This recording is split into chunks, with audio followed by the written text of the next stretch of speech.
Muito boa noite a todos.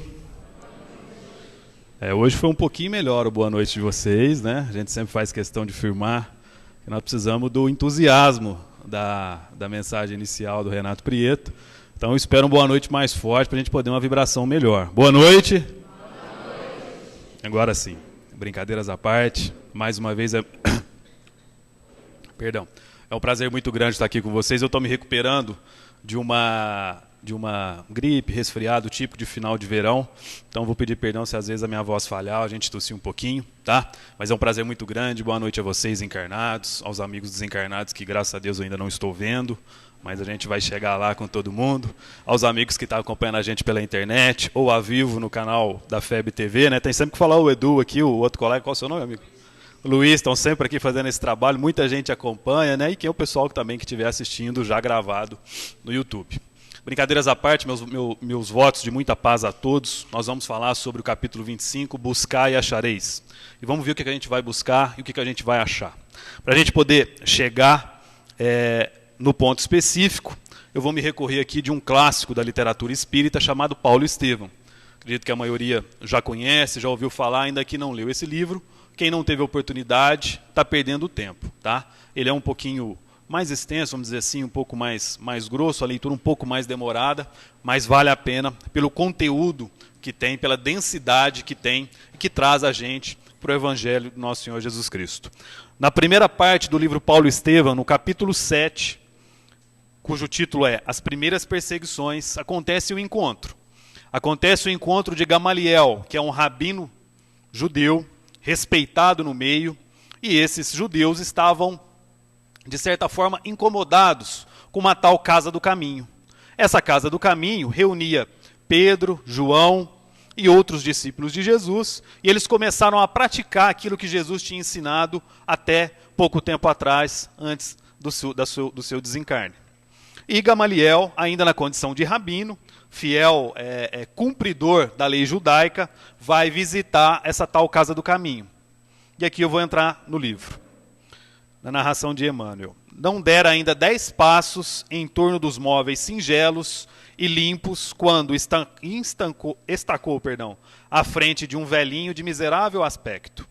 Imobilizado pela enfermidade que o prostrara, o pobre enfermo pareceu reconhecê-lo igualmente.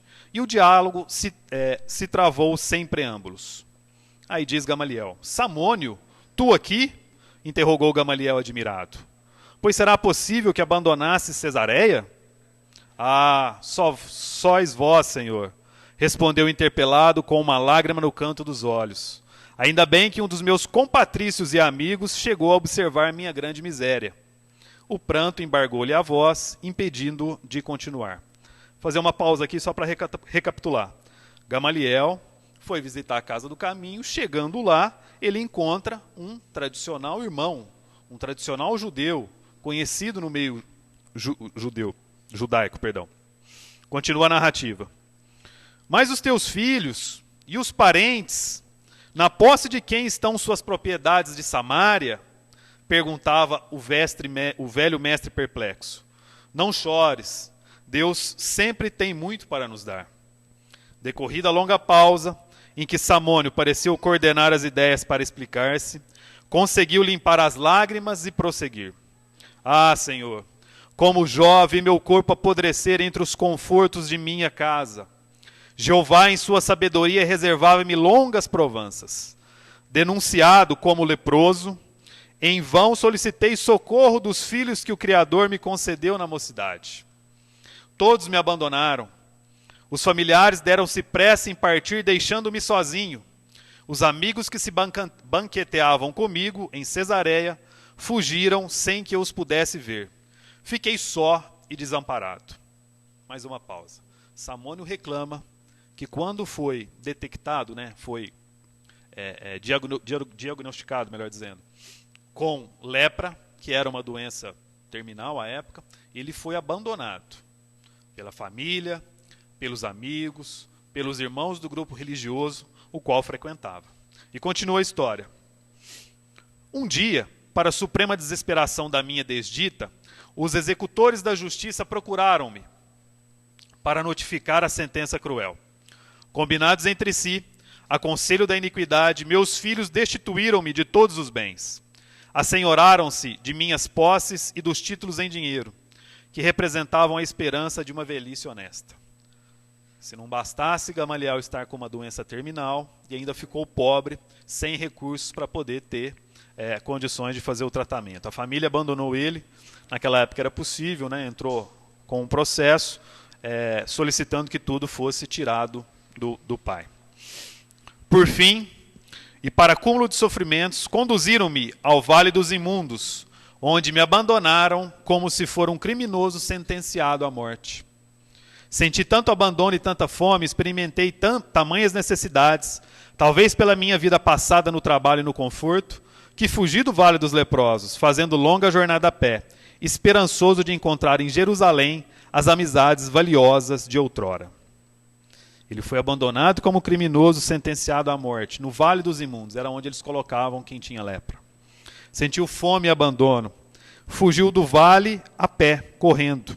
Esperava que chegasse a Jerusalém para poder encontrar aqueles que lhe queriam bem. Aí a pergunta que quem nunca se sentiu abandonado como Samônio, né? Ainda que no sentido figurado.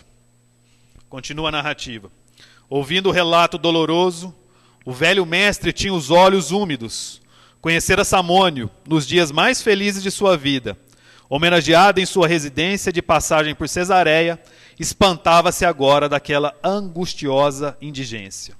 Como Gamaliel, um respeitado judeu, rabino judeu, cumpridor da lei, encontraria um dos seus abandonado, jogado, e o que é pior, na casa que eles, judeus, queriam combater naquela oportunidade.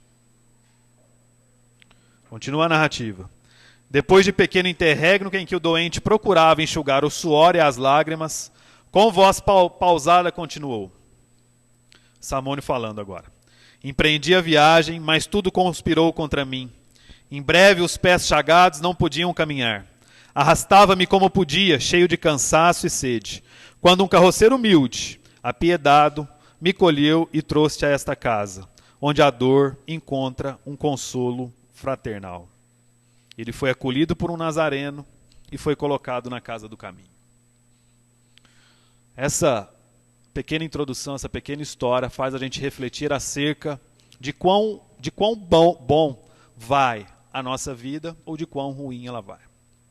Porque nos momentos que nós estamos por cima, nos momentos que nós temos certeza que tudo está bem, nós esquecemos de quem? Esquecemos de Deus. Esquecemos da nossa espiritualidade. Esquecemos de amar o próximo como nós mesmos. E nessa vã ilusão de que tudo estará perfeito e continuará assim, que nada vai bater a nossa porta, aquilo que nós tínhamos, ainda que diminuto dentro do nosso coração, aquele orgulho que tínhamos dentro de si, aquela fagulha do orgulho, aquela fagulha do egoísmo, aquela fagulha da miséria, aquela fagulha da mentira, aquela fagulha do egocentrismo, vai crescendo. E de fagulha em fagulha, ele passa a tomar conta da gente. Quando menos a gente se espera, a dor, o sofrimento, bate à nossa porta. E nós não sabemos lidar com isso. Seja na figura de um ente querido que nós amamos muito, que parte no tempo de Deus, mas que nós achamos que ainda não é no tempo adequado. E nós sofremos pela partida, sob o nosso ponto de vista, prematura, mas sobre os desígnios de Deus no momento adequado. Não conseguimos compreender de que era a hora daquele irmão partir, que era a hora, era chegada, e que eu não tenho condições de inverter a lógica divina. Porque a gente é tão, vamos dizer assim, considera tão superpoderoso, que a gente se esquece que algumas coisas Deus não negociou com a gente. Até outro dia eu achava que Deus era 100% democrático. Falei aqui semana passada com o pessoal no estudo do ESD. Uma reflexão que a gente fez no encontro um carnaval, jogou luz para mim sobre isso. Nunca tinha pensado a respeito e faço questão de compartilhar com vocês. Quem aqui pode dar fim à própria vida? Vamos pensar sobre o aspecto do espírita.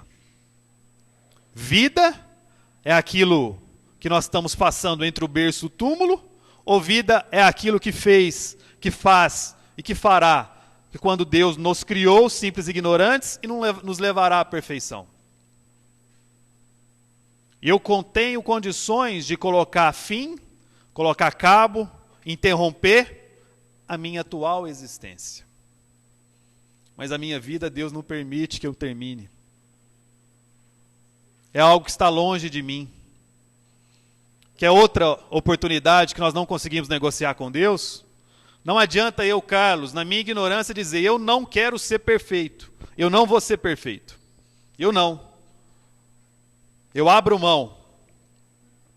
Não consigo. O que eu posso fazer é retardar a minha evolução. Mas que eu serei perfeito um dia, estarei ao lado do Pai, eu estarei, assim como todos nós. Essas reflexões fazem com que a gente nos coloque realmente naquilo que nós, no ponto que nós devemos estar. De seres caminhando para uma perfeição. Agora é evidente que aquele que quer deixar de sofrer o quanto antes, tem que fazer o quê? Acelerar o processo. E como é que a gente acelera o processo? O aperfeiçoamento que o nosso Senhor Jesus Cristo nos deixou. Numa frase de Emmanuel, mais vale chorar sob os aguilhões da resistência do que sorrir sobre os narcóticos da queda. Quantas oportunidades, nós apenas conseguimos enxergar e buscar os narcóticos da queda. Seja numa postura dentro do meu próprio lar, seja no meu ambiente profissional, seja dentro da casa espírita, seja no trânsito. Todos esses são oportunidades que Deus nos dá para a gente poder aperfeiçoarmos, para que sejamos um pouco melhores. Quando nós temos a oportunidade todos os dias de abrir os olhos do lado de cá do plano material, Deus nos dá mais uma chance, mais uma oportunidade. E na maioria das vezes, meus irmãos, a gente levanta da cama reclamando do tempo, reclamando dos afazeres que nós teremos durante o dia, da noite de sono que não foi perfeita, dos trovões de ontem à noite todos nós reclamamos que não dormimos, não é? E esquecemos de olhar o lado bom da vida. Nesse capítulo, Allan Kardec diz o seguinte: sobre buscar e achareis, ele trabalha primeiro a questão do trabalho e do aperfeiçoamento. E ele diz o seguinte: é o princípio da lei do trabalho e, por conseguinte, da lei do progresso, porquanto o progresso é filho do trabalho, visto que este põe em ação as forças da inteligência. Nós não estamos aqui para poder perder tempo, nós estamos aqui para poder evoluir. E a leitura dizia, que a colega fez, que se você se propuser a fazer, Deus, a espiritualidade, Jesus, estará do seu lado para cumprir o seu ideal, para cumprir o seu desiderato. Só que nós não podemos nos esquecer que o nosso tempo é diferente do tempo dele. A nossa vontade é diferente da vontade dele. Se você chegar para uma criança de 2, 3 anos, ou como essa que está sentada aqui, que estiver na frente da televisão assistindo um desenho, e fique horas assistindo, e você vai lá, retira ela, desliga a televisão, para ela vai ser algo ruim. Porque ela não tem condições de entender que ficar na frente, né, de aparelhos eletrônicos de forma demasiada pode prejudicar de alguma forma. E assim somos nós, quando nós estamos diante das nossas dificuldades. Allan Kardec dizia que no primeiro momento, no primeiro estágio, nós, com o nosso instinto material, vivíamos à procura do quê? De nos confortarmos alimentarmente, né? Em busca do alimento e das defesas dos nossos inimigos. Mas, no segundo momento, já nos foi dada a oportunidade de melhorar o nosso estágio, de nos aperfeiçoarmos, de sabermos conviver em comunidade, de saber invejar as coisas alheias, de querer aquilo que o outro tem, de não saber partilhar o que me sobra e falta no prato do outro, de não entender que enquanto nós não formos tratados e vivermos como família universal que somos, nós não seremos felizes. Enquanto houver intervenção federal em qualquer estado do país, em qualquer país do mundo, em qualquer lugar, nós não teremos a nossa plena felicidade. Que diga-se de passagem, não é deste mundo. Mas nós só daremos o próximo passo se nós soubermos entender que aqui é possível vivermos todos juntos. Porque o cristão, por excelência, nós cristãos por excelência, nós devemos ser otimistas. Nós não podemos jogar a toalha. Ainda que você ligue a televisão depois de um dia forte de trabalho, de um dia extenuante de trabalho, ainda que você ligue a televisão e veja matérias de violência, principalmente essa que os nossos irmãos do Rio de Janeiro passam nesse momento, que você veja notícias de corrupção nos altos poderes de Brasília e todos os governantes do país inteiro, ainda que você veja problema de inflação, ainda que você veja miséria, ainda que você veja a reforma da Previdência. Nós não podemos jogar a toalha, gente. Cristo, o cristão por excelência, é alguém otimista. É alguém que sabe entender que as dificuldades que estão surgindo, ela vem com o seu intuito. Ela vem com a sua lição. Nós só daremos o próximo passo na escada evolutiva se todos nós tivermos a concepção de que nós estamos ligados uns aos outros. E Allan Kardec continua: as necessidades do corpo sucedem às do espírito. Depois do alimento material, precisa ele do alimento espiritual. E onde nós temos condições maiores de fazer isso, para alimentar o nosso espírito? Emmanuel, mais uma vez, nos dá a resposta. Ele tem uma frase que fala o seguinte: a família é o centro essencial dos nossos reflexos. Reflexos agradáveis ou desagradáveis que o pretérito nos devolve. Se a minha maior dificuldade é com quem eu convivo dentro do meu próprio lar, ali está a minha salvação. Abrindo um pouco mais o leque. Se a minha dificuldade está maior, está dentro do meu ambiente de trabalho, é ali que está a minha salvação. Abrindo mais um pouco o leque. Se a minha dificuldade maior está dentro do templo religioso que eu frequento, seja ele uma igreja, seja ele um centro espírita, seja ele um terreiro de umbanda, do candomblé, se no templo religioso que eu frequento, ali está a minha dificuldade, é sinal que é ali que eu tenho que investir. Porque nós não podemos esquecer que Deus não erra. Evidente que as minhas escolhas me colocam nos caminhos. Agora tem algumas escolhas que a gente não consegue entender, né? Por que meu filho é tão turrão quanto ele é turrão?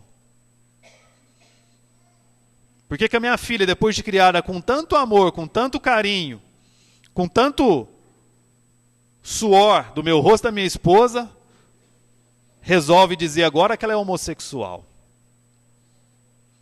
Por que meu filho, que teve tudo que eu não tive, numa falha até nossa, né, de pais, de não deixar os filhos passar pelas dificuldades que nós passamos, resolve se enveredar pelo caminho das drogas, enquanto se nem fumar dentro de casa eu não fumo? Porque meu irmão, que eu gosto tanto, que tem uma família maravilhosa, começa a ter relacionamentos extraconjugais, diluindo tudo aquilo que nos foi ensinado pelo nosso pai e pela nossa mãe. Essas são coisas que não dependem de você, mas que se está acontecendo contigo, é para que você aumente a sua fé. E quando a gente fala de fé, eu lembro aqui do livro Fé, Evidências Científicas, do psiquiatra George E. Valentin. Esse livro, né, com base de estudos de neurociência e antropologia, ele argumenta que a evolução fez de nós criaturas espirituais ao longo do tempo e que estamos destinados a nos tornar cada vez mais espirituais. Aqui uma evidência científica. Um homem da matéria, um neurocientista e um antropólogo, conta a seguinte história.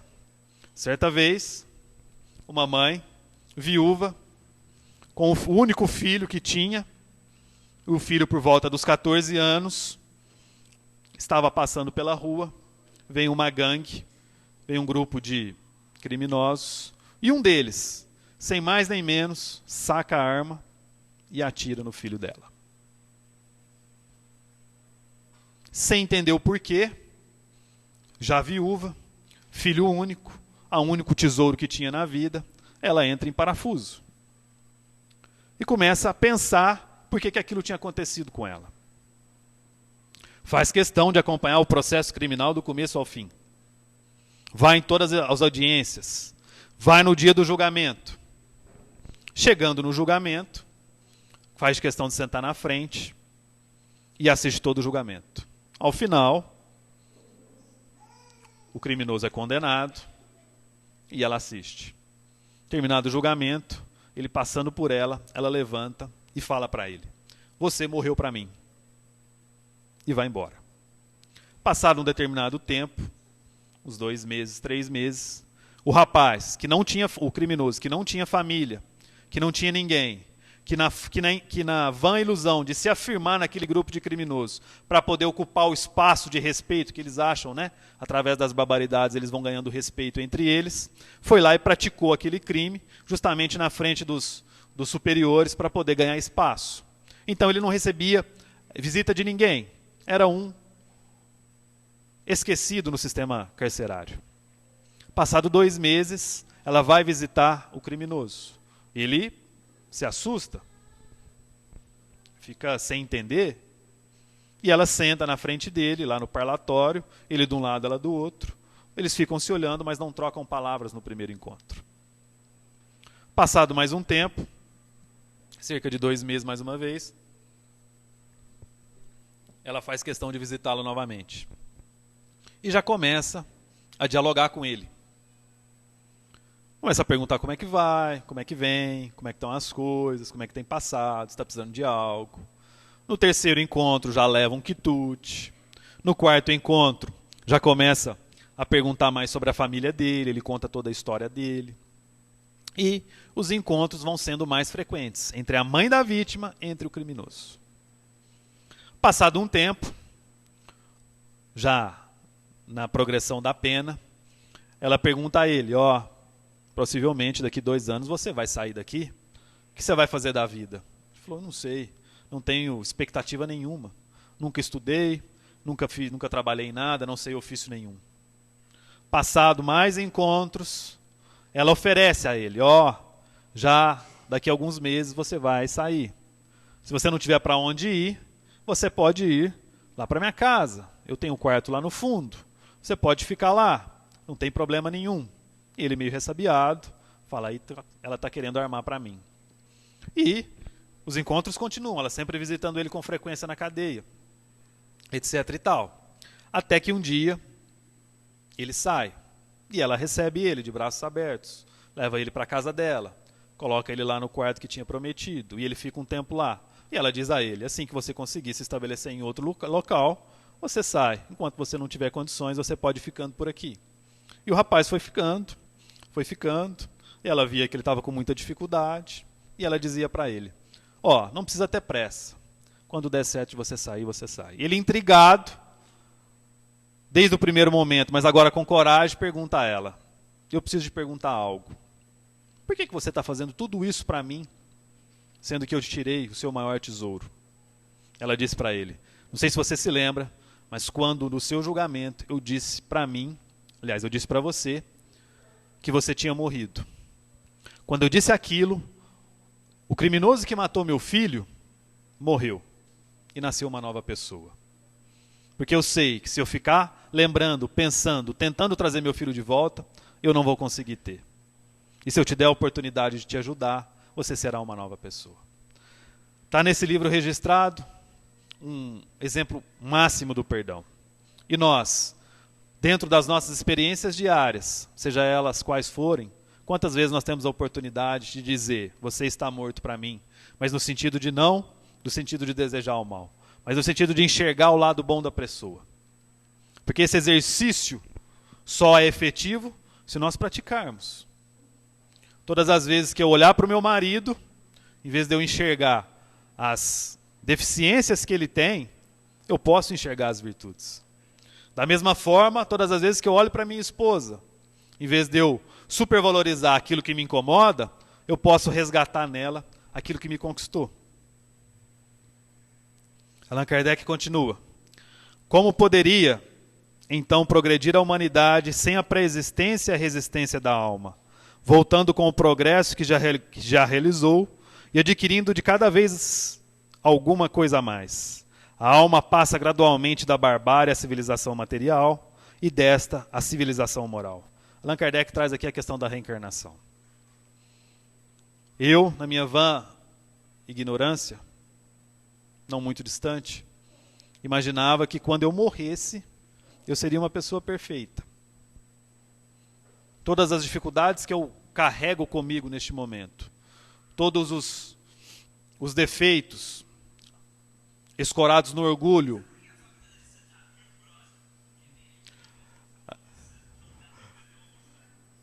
certinho, Joãozinho? Tá, beleza. Você vai acordar o pessoal que estava dormindo. Nós combinamos. Obrigado, nós combinamos. Era para acordar vocês. Todas as vezes que eu escoro as minhas deficiências num orgulho, num egoísmo, numa vaidade que está dentro de mim, eu esqueço que eu estou carregando tudo isso para a minha próxima encarnação.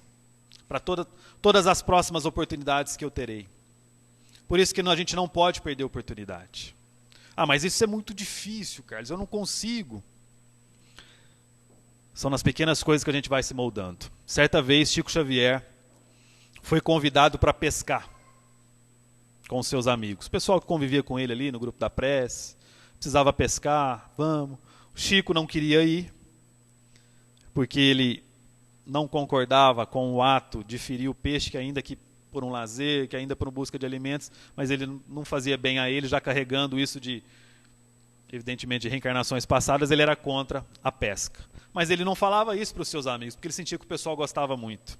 E o pessoal sempre convidava e ele dava uma desculpa, hoje eu não posso ir, amanhã não dá, vamos ver mais para frente, na próxima eu vou. Até que um dia, mano, eu chego para ele e falo, Chico, não tem jeito, você está desapontando o pessoal, você precisa ir, dá um jeito e vai. Passe por cima desse conceito momentâneo, vai lá e faça alguma coisa. Como todo bom mineiro, pessoa, você gostou, né? Todo bom mineiro, pessoa esperta, Chico fez o quê? Tá bom, eu vou pescar. Só que eu levo a minha vara, eu levo meus apetrechos. Se foi pescar. E tá lá o Chico pescando. E todo mundo pega um, pega dois. E pega de cá. E todo mundo olhando, ele lá com a vara dele, né? Parado. E o pessoal pegando. Tava rendendo a pescaria. Aí falou, Chico, peraí, tá alguma coisa errada aí. Vamos ver com a sua vara. Aí alguém pega a vara para verificar. Ele tinha colocado a vara, a linha, não tinha colocado o anzol. O bom senso do Chico prevaleceu. Tentando ajudar, compartilhar com os amigos aquele momento, mas sem ferir algo que ele acreditava. Porque nós não somos assim. No livro Paulo Estevão, ainda Saulo, Paulo, já convertido, ele encontra um casal que o acolhe no deserto, que ele havia perseguido enquanto era Saulo, né? Porque quem não sabe da história, Saulo, enquanto judeu, persegue os cristãos, depois ele converte em Paulo, aí passa a seguir Jesus, seguir o cristianismo, e ele tinha, enquanto fiel seguidor da lei, ele perseguia aqueles que eram cristãos.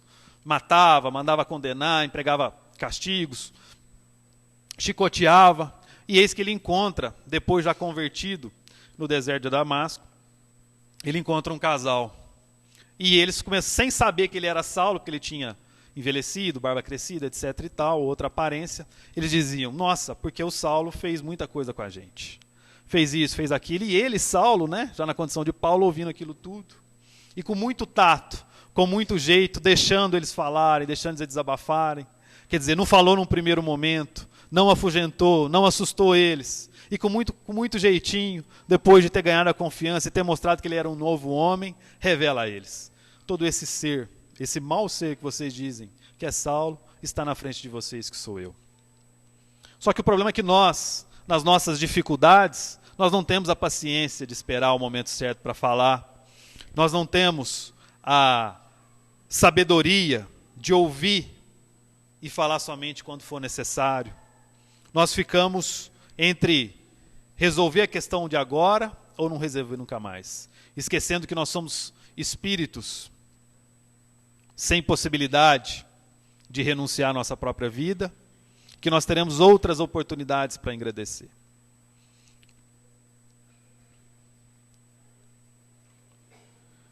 Allan Kardec continua: se Deus houvesse isentado do trabalho do corpo o homem, seus membros se teriam atrofiado.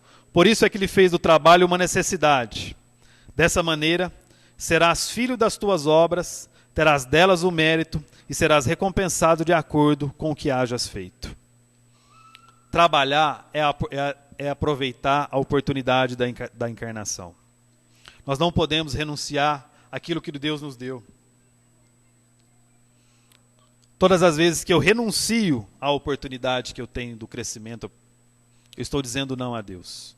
E quando eu digo não a Deus, sou eu que sofro mais. Porque aquele que não quer sofrer, ele tem que amar mais.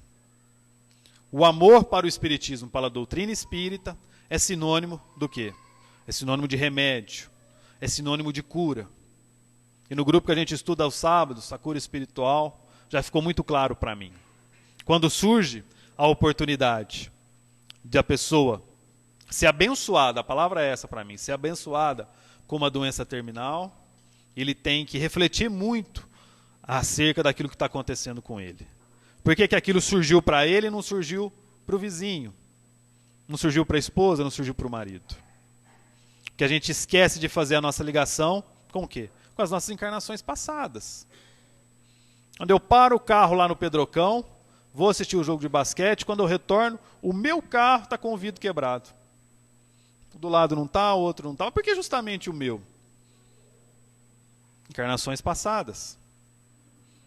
Por que o magnetismo foi tão forte a ponto do irmão, carecedor ainda no aperfeiçoamento, no sentido de buscar algo material, vai justamente no seu? São questões que todos nós devemos refletir a respeito. E a gente só vai conseguir evoluir quando nós tivermos a nossa moralidade, que é o nosso conhecimento, aliado com o nosso amor, com a nossa caridade. Porque o amor representa, quando você está num deserto, perdido, o amor representa uma poça de água, para você se banhar, para você se hidratar. É bom, não é? Quando a gente está no deserto com sede, achar uma poça d'água, né? Não é gostoso? Mas ela não vai me apontar para onde que eu vou, para onde que eu vou sair dali. O amor, como foi dito na leitura, na mensagem inicial, é o entusiasmo. Faz com que a gente se revigore, que a gente busque estar mais próximo de Deus. Mas ele não mostra o caminho. Ao passo que se no mesmo deserto que eu estiver, eu me encontro uma placa de sinalização, apontando cidade, caminho, para cá. É bom, não é? Não vai me orientar? Mas se eu ficar só com conhecimento, só para saber para onde que eu tenho que ir, vai faltar o quê? Vai faltar o entusiasmo, vai faltar o amor, vai faltar o aperfeiçoamento. Daí porque nós temos que condicionar a nossa evolução, tanto na área do conhecimento, quanto na área da moralidade. Continua Allan Kardec. Do ponto de vista moral, essas palavras de Jesus significam: pedi a luz que vos clareie o caminho, e ela vos será dada. Pedi forças para resistir ao mal, e as terei. Pedi assistência dos bons espíritos, e eles virão acompanhar-vos, e como o anjo de Tobias, vos guiarão. Pedi bons conselhos, e eles não vos serão jamais recusados. Batei a nossa porta, e ela se vos abrirá. Deus não desampara ninguém. Nós não podemos renunciar à oportunidade que temos. O trabalho do buscar e achareis é justamente o que? A gente lapidar todos os dias, um pouquinho que seja, ainda mais a nossa condição. Porque o Espiritismo não trabalha no atacado. A doutrina espírita proposta por Allan Kardec trabalha no varejo. Ela não veio aqui para acabar de uma vez por todas, num ato, num decreto, numa intervenção, com o problema da violência. mas ela veio para pontuar no coração de cada um daqueles irmãos que passam pela experiência, que se eles continuarem se combatendo, se eles continuarem se digladiando conforme como estão, eles não terão felicidade, eles não terão amor dentro de si. O Espiritismo faz com que eu, Carlos, me preocupe e me aperfeiçoe comigo mesmo. Não me importa se meu filho, no sentido de evolução, está ou não aproveitando a oportunidade dele. Eu, enquanto pai, tenho que mostrar o caminho a ele. Mas mais importante é que eu seja paciente, não minha esposa seja paciente. É mais importante que eu seja honesto e não que o meu governante seja honesto. É mais importante que eu tenha respeito na casa espírita e que não que os outros tenham respeito com o meu diálogo. É assim que o Espiritismo trabalha cada um de nós. Porque você, mais uma vez, numa vamos dizer assim, faltou numa oportunidade que você não teve condições de negociar com Deus, você não pediu para ser criado. Porque se você tivesse pedido para ser criado, você existiria antes. Se você existiu antes, Deus não te criou. Então, se Deus te criou, e Ele não erra, Ele sabe o que está fazendo. Existe um conto de um filósofo alemão, Arthur Schopenhauer, chamado O Dilema do Porco-Espinho. Nesse conto, o globo terrestre passa por uma era glacial, de muita neve, de muito gelo. Os porcos-espinhos começam, como todos os animais, não conseguem enfrentar aquela nevasca, e eles começam o quê? A morrer. Até que um chega perto do outro porco-espinho e percebe que se estiver perto do outro, aumenta a temperatura. Consegue resistir um pouco mais ao frio, à nevasca. E numa atitude de instinto animal, eles começam a se aglutinar em grupos. E começam a perceber que quanto mais próximos eles estão um dos outros, mais quente fica a temperatura, menos eles sofrem a influência da neve, menos eles sofrem os dissabores do clima. Só que ao mesmo tempo, quando eles se aproximam tanto um do outro, são porcos espinhos, lembremos, o que acontece? Os espinhos de um começam a incomodar os espinhos do outro. E numa atitude reflexiva, o que eles fazem? Eles se afastam, vão se afastando. E quando se afastam, vem a nevasca e faz com que eles sofram. E nesse dilema de se afastar ou de se ajuntar, eles aprendem que cada um tem o seu espaço, que cada um tem a sua oportunidade de respeitar o outro para ser respeitado, até achar um momento, uma distância adequada para poder vivenciar e ultrapassar as dificuldades da neve. Que nós sejamos não, né? Que aprendemos com os porcos espinhos, para que o nosso espinho não machuque o outro e ao mesmo tempo o calor do outro venha até mim para poder enfrentarmos as nossas dificuldades. Porque eu te desejo vida, longa vida, desejo a sorte de tudo que é bom, de toda alegria ter a companhia, colorindo a estrada em seu mais belo tom. Eu te desejo chuva na varanda, molhando a roseira para desabrochar, e dias de sol para fazer os teus planos nas coisas mais simples que se imaginar. Eu te desejo a paz de uma andorinha, no voo perfeito contemplando o mar, e que a fé movedora de qualquer montanha te renove sempre e te faça sonhar. Mas se vier as horas de melancolia, que a lua tão meiga possa te afagar, e que a mais doce estrela seja tua guia, como uma mãe singela a te orientar. Que o nosso Senhor Jesus Cristo possa nos abençoar hoje e sempre. Muito obrigado a todos.